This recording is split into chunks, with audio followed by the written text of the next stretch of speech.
Okay, our speaker for today was originally going to be Timber Hawkeye, and I know that many of you were looking forward to his return. Timber called me a few days ago and said, I've got COVID. Now, just to refresh your memories, Timber has had a long stretch of COVID, and that was one of the reasons we haven't seen him for so long. Anyway, so we are going to have a wonderful presentation today by somebody who I know well. Intimately, you might say. Somebody who I know is really connected with the universe in very profound ways. Really profound ways, and it's heartwarming for me to be able to live with that most of the time. Anyway, here is Kathy Bornino to tell us about wonder.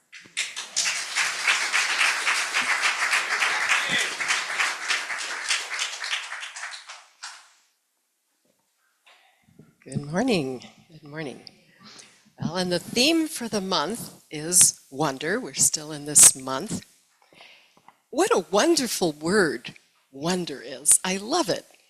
You know, some lifetimes ago, 50 plus years ago, when I was a high school teacher, my favorite part of English, I was an English teacher, to teach was poetry, because I love the idea of poetry as sitting around listening to words play with each other. And wonder is a word that plays. So we have, you know, the idea of to wonder about something, you can look it up on Google. That's wonderful. It's a different use of wonder than what I'm looking at today. I'm looking at the word wonder from a childlike perspective of openness to the moment and everything in it. Openness and listening with all our channels, what we see, what vision comes to us internally, what we hear, what sounds we may hear within us, what we feel, what vibrations may come to us. And when we can be open like that, the universe opens before us. And whatever concept of source or God, G-O-D, grand orderly design we have expands, and we grow with it. We grow in awareness. And we can begin to realize that there is awareness and consciousness everywhere around us. We open to other dimensions of consciousness, other possibilities of consciousness. So to wonder is to listen deeply to other beings and to be open to what they can tell us, especially if we ask with interest. We let forms, shapes come to us internally and externally. We let all sounds come to us. And in this way, we can sense everything as spirit, the very natural, since we are all part of the one, the wonderful. So, and we can have these experiences because it's simply a matter of remembering how. And wonder is a doorway to communication with all beings. The openness of wonder, which allows us to use our imagination in ways that expand us and connect us to where we can begin to hear and sense and feel what is going on with many different consciousnesses around us. With the openness of wonder, we can have a tree experience. We can sense a tree, what a tree may feel or what its purpose is, what's going on for it. And we can ask the tree like we would ask any other friend, how are you today? Especially if we already have a feeling of connection with a particular tree or plant or flower or animal friend. We can simply ask as we would ask a friend, so what's new for you? What's going on for you? And we can listen with stillness and openness, and we can begin to expect and receive answers. We're used to thinking, we're spiritual beings having a human experience. But there are spiritual beings all around us. Some may be having a dog experience, or a cat experience, or a tree experience, or a cloud experience, or a water experience. And yes, it's not human consciousness, but they have consciousness that we can tune into and hear from. There's a wonderful lady, Penelope Smith, who is an internationally known animal communicator. She first trained as a psychotherapist with people because she wanted to help people. But she kept hearing from animals that they wanted her attention. They wanted to tell her their stories. And that came pretty naturally for her, so she became an animal communicator. And how simply, if you tune into and trust that you can hear or perceive from your animal friend or your plant what's going on with it, and just be with it, you may be very much an instrument of peace and healing. Just one example, a lady called her up. My poor cat, it got attacked.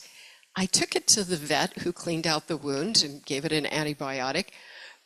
But now, every time the scab starts to form, the cat rips it off and the wound is getting bigger and bigger, and I don't know what's going to happen. The vet doesn't know what to do. So Penelope tuned in to the cat to say, what's going on for you? And the cat was so glad to feel heard and understood that she sent her a picture of having been attacked by another animal and how confusing and traumatic that was. And the cat had gotten stuck in that trauma and had come up with this plan of, I'll keep tearing it open because that way I won't go outside and I won't get attacked again and I'll be safe. It had a kind of sense to it. She says, oh, okay. And she understood the cat's dilemma, and she was just with it, with her presence. And that helped the cat process through and experience being in the present moment with Penelope. And being in the present moment could begin to distinguish, okay, that was the past, what happened to me. Now I'm in the present. Now I could be safe again. I could heal. Oh, okay. And that was all it took, 20 minutes of just being with and listening, understanding the cat. And then the cat, began to heal, let the scab heal, and within a week it was better and outside again. Because cats and our animal friends and our tree friends don't have our habit of second guessing themselves. See, so when they get understood with an energy that believes in them, they can heal, they can be better.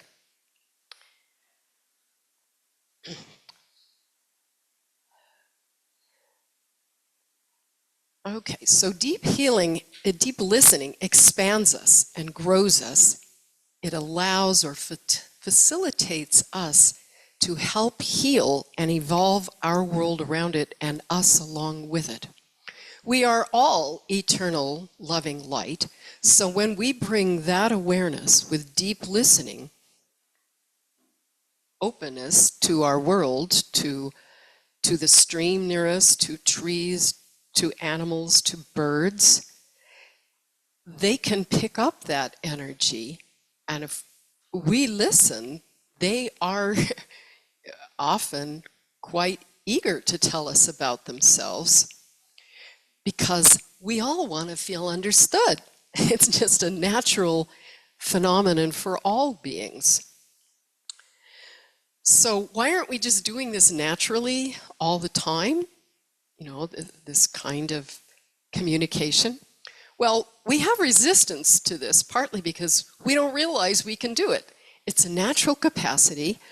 You know, like any of us could sit at the piano, and without even taking lessons, we could let the muse of music guide us to plunk a few notes and try notes together and hear what we liked and play with that and maybe feel a little rhythm with it and come out with a little piece of music that we liked.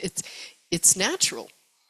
But what's even more natural is the naturalness of telepathy, because it is actually just empathy. And we all have empathy. Babies develop it as in response to their caretakers taking care of them. It's just a natural thing we all have. But we don't realize we have it, and we don't develop it, we let it atrophy. Children often can feel what the pets are feeling, or what's going on with the plants, or the person down the street. You know, but then we're kind of told to be in our own little world. Another reason we don't is because we're still waking up, yawning from 300 plus years of sleep, trance, called the Enlightenment, in which well-meaning people who wanted to outgrow the negative aspects of superstition decided they were scientists, and all that was real was what you could measure scientifically. A little arrogant, but you know, it served good purposes, but it didn't serve the purpose of helping our communication with other species. And then, you know, in the last 100 years, scientists, physicists have twisted their brains into pretzels trying to figure out the essential nature of matter. Matter beyond what you could see with the eyes, but you could measure it. They're looking for the smaller and smaller and smaller particle, and they thought they're going to get to the fundamental particle and then know how the universe is constructed. But when you get beyond the particle that you can measure and you're looking, there's no there. You know, there's only probabilities. And lo and behold, the probability is influenced by the observer, which can make light appear as photons or as a wave pattern. So what? So observation is a faculty of consciousness. So now in experimental physics research in universities, they're beginning to look at, okay, maybe consciousness is a factor, and how do we factor that in? And how do we put that in our mathematical formulas? Well, they'll get there, but traditional religions and ancient indigenous cultures have told us from the start that creator or creation consciousness comes first, and then comes matter. And when they put that as the fundamental, then all the other laws of biology and, you know, regular visible Newtonian physics and stuff all works if consciousness is fundamental. So we can remember from that our consciousness and the consciousness of all beings is natural. It's fundamental.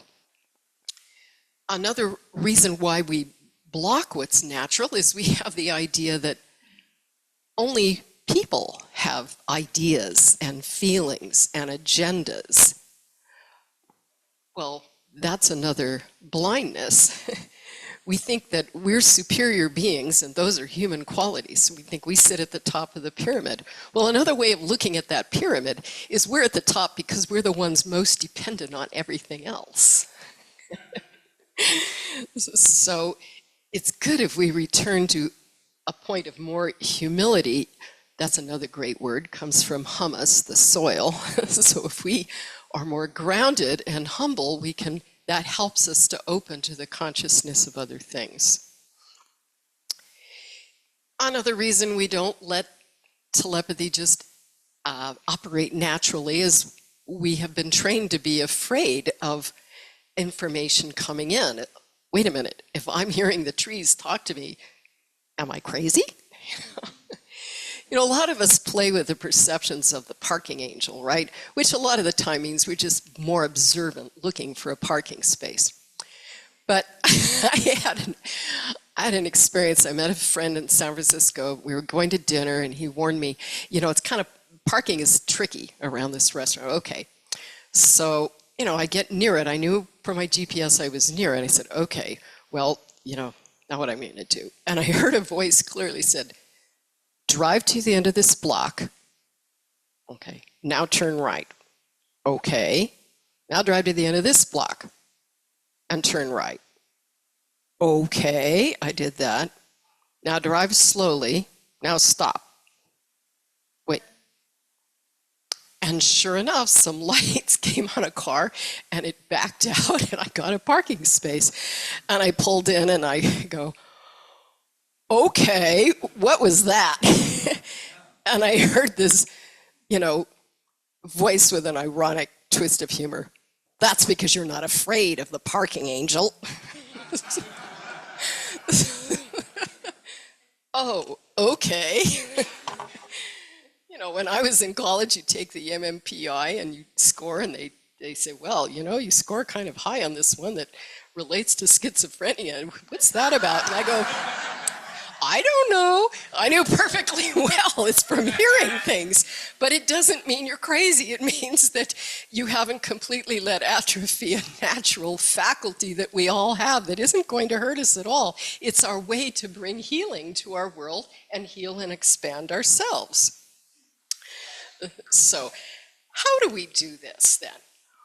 Well, that's where wonder comes in, to have the open mind, the beginner's mind, child experience is how we recover what's natural to us. Native peoples didn't lose this as much as we have, and they have two practices that would serve us well. One is if you think of your heart as your connection to your soul or spirit, and they would have a practice of drumming, and the drumming was to the drumbeat of a heartbeat, which helps you tune into your heart and helps a whole group have heartbeats that synchronize. But you can get to feel your own heartbeat. You know, in the beginning you can test yourself, because we all doubt, with the fingers on the wrist, but you can develop a sense of your own heartbeat. Or maybe you hear it, which just means you're feeling it as it passes by your eardrums, the bones in your ears. So feeling your heart is one way to be in the state of wonder that makes you more open to receiving and sending communication. And the other thing, you see them walk on the ground, dance on the ground, so you appeal through your other souls. You have two of them, one on each foot. And we know that the meridians of the body, most of the major meridians, they pass through the feet. The feet are the doorways to the earth and communication. The Indians, they did not have fentanyl and Vicodin and pain relievers like we have, but what at least some of the tribes understood, you can check this through the work of Rolling Thunder, who was a quote, we call them Sioux, but they're Lakotas, what they call themselves. They knew to open the soles of their feet and let pain drain out of the body, or tension or anger or fear or whatever, drain out the soles of their feet into the ground. The ground is neutral. Mother Earth knows what she's doing. We are actually electrical appliances. The messages within the body pass between cells chemically, but within cells electrically. And we have nerve cells that are 2 feet long. So we are designed to be, like toasters with a grounding wire. See? And our grounding wire is the soles of our feet. So if you get in the habit of feeling the soles of your feet, you can go, well, this feels a little crazy. How can I open the soles of my feet? But you actually can help tensions or any other experience drain out of your feet. And that puts you on neutral, in a more neutral place, open to receive. So that's another way to enhance our natural telepathy. And then you can try your telepathy with, any tree or plant or animal friend or human that you feel a connection with. Humans are a little trickier because we have more agendas going on. They have feelings and ideas and agendas and purpose too, the animals and the plants, but ours are a little more, we make them more complicated. Anyway, so if you have an expectation, I'm going to ask my tree how it feels today. What's going on for it? And just be open. You begin to get, little things. You don't get it like, okay, a story in chapters. That would be more like what your imagination might create. Instead, you just get it as a spontaneous bit. And you accept it in and don't analyze it. Just hold it. Just be aware of it. And, with animals and with people, you may pick up that they have some distress. And that is maybe another reason we've kind of pushed out empathy, is because we'd go a little crazy if we felt everybody's distress all the time. So that's why it's really important to balance the skill of telepathy with the skill of letting go, which we again can use our heart to connect to the spirit and to realize with confidence that the spirit loves everyone and the spirit has healing energy for everyone. We don't have to produce it. We can just be witness. We can just be there, present. And when we're there present, then with, connection to our own spirit and connection to the soles of our feet, grounded, then we can experience somebody's experience, which helps them feel really understood, and feeling truly understood and held allows energy to move through them so they can begin to feel a little lighter and begin to feel there may be a way through their dilemma, whatever it is. We don't have to have the answer. We can just bring confidence in the love and light that's in us all. Confidence is another great word. It actually means confide, with faith, with confidence in them, faith in the spirit moving through them, even if they feel tense and blocked. See? And with that, we can encourage. Another wonderful word. Our confidence in them can encourage them. And courage comes from the French word cœur, for heart. Oh, we feel our heart beat, and there's a resonance that happens, whether they're actually processing this consciously or not. Their heartbeat can pick up some of our heartbeat, the resonance, and feel more like they're not alone. There's other energy with them, loving, intelligent energy.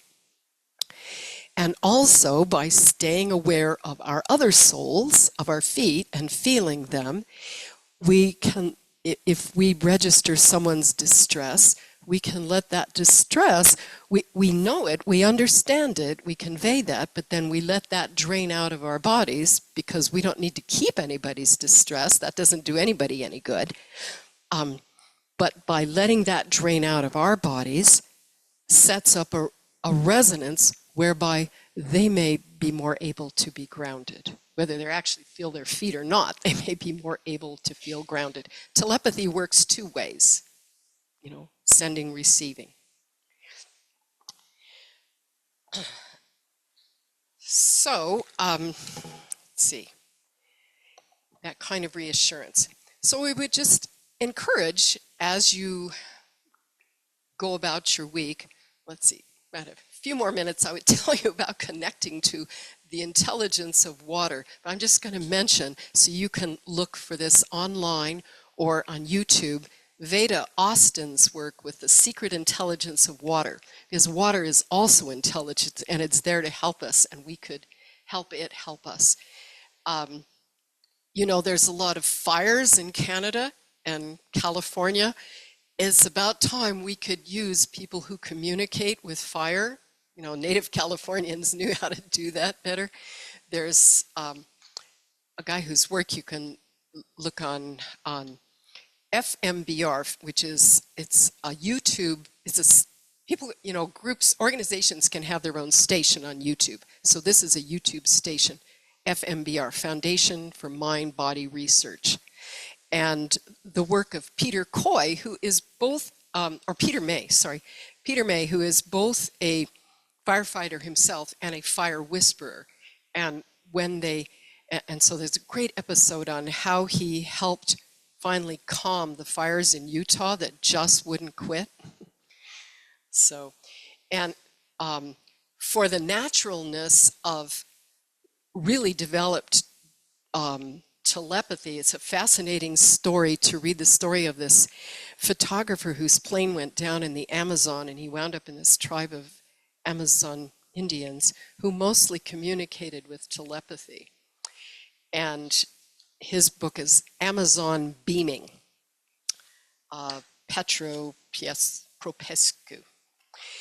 Anyway, so there's all kinds of consciousness, and it's fun to explore, but you can just start close to home with your favorite plants or your animal friends, or if, you know, I live kind of in the country, I have to remind myself that the squirrels are friends and the crows are friends. And the hawks, I like the hawks, you know. But even the rats and the mice that come in and say, sorry, you're in my trap because you can't pee in my storage area. Now I'm going to put you out over there.